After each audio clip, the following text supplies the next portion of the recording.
අල කැරට් මේ විදියට කපලා අපි තම්බ ගන්නවා. ලුණු ටිකකුත් මේකට දා ගන්නවා.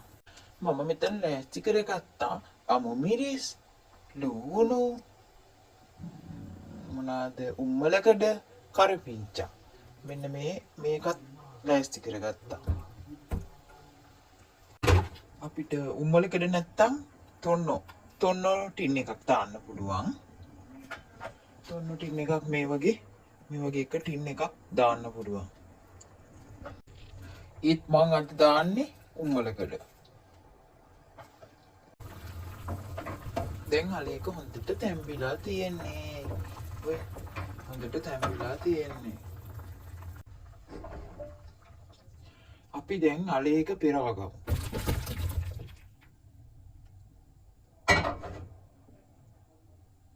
එතකොට අපි ඒකටම ඔලිව් ඔයිල් ටිකක් දාගන්නවා. අපි දැන් මේ ලුණු ටික දාගන්නවා. කෑලි මිරිස් ටිකක් දාගන්නවා. මේවත් ටිකත් ඔක්කොම දාගන්නවා.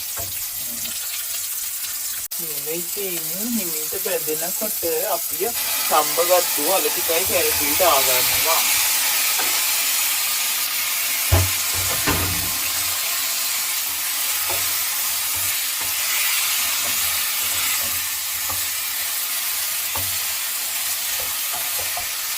ඉතින් පෙරාගත්ත වතුර ටිකකින් චුට්ටක් දාගන්නවා.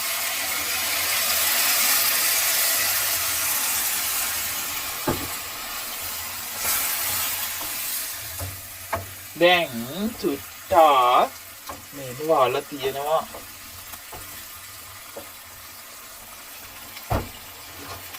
මේම කරමුඩියෙන් වහලා තියෙනවා.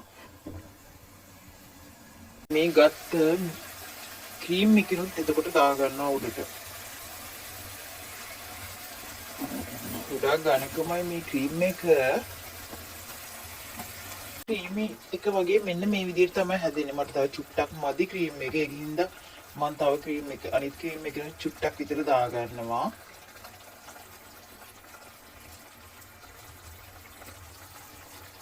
අපි දැන් මේක මේ විදිහට ටිකක් කලවම් කරගන්නවා.